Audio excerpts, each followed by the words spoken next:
রামনবমী ব্রত কি এবং কিভাবেই বা রামনবমী ব্রত পালন করতে হয়, এই ব্রত পালন করতেই বা কি কি দ্রব্যের প্রয়োজন হয় এবং শেষে রামনবমী ব্রত কথা।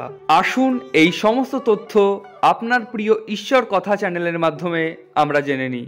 রামনবমীর দিনে উপবাসী থেকে এই ব্রত করতে হয়, পিতৃপুরুষের তর্পণ করতে হয়, দশমীর দিন ব্রাহ্মণ ভোজন করিয়ে ব্রত কথা শুনে পালন করতে হয়। এই ব্রত করতে কি কি দ্রব্যের প্রয়োজন হয়: পঞ্চগুড়ি, পঞ্চগব্য, তিল, হরিতকি, ফুল, দূর্বা, তুলসী, বেলপাতা, ফুলমালা, দীপ, ধূপ, ধুনো, দই, মধু, চিনি, ঘি, রামচন্দ্রের ধুতি, সীতার ও কৌশল্যার শাড়ি, নৈবেদ্য, কুচা নৈবেদ্য, উপকরণ ও ভোগের দ্রব্য।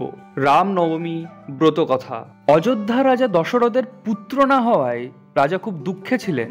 তখন কুলগুরু বশিষ্ঠের উপদেশে রাজা সস্ত্রীক শিব দুর্গা মন্ত্র জপ করতে লাগলেন। রাজার ভক্তিতে মহাদেব সন্তুষ্ট হলেন এবং রাজাকে দেখা দিয়ে মহাদেব পুত্রেষ্টি যজ্ঞ করতে বললেন। দশরথ অনেক চেষ্টা করে ঋষ্যশৃঙ্গ মুনিকে আনিয়ে যজ্ঞ করালেন। সেই যজ্ঞের চড়ুখে কৌশল্যা গর্ভবতী হলেন।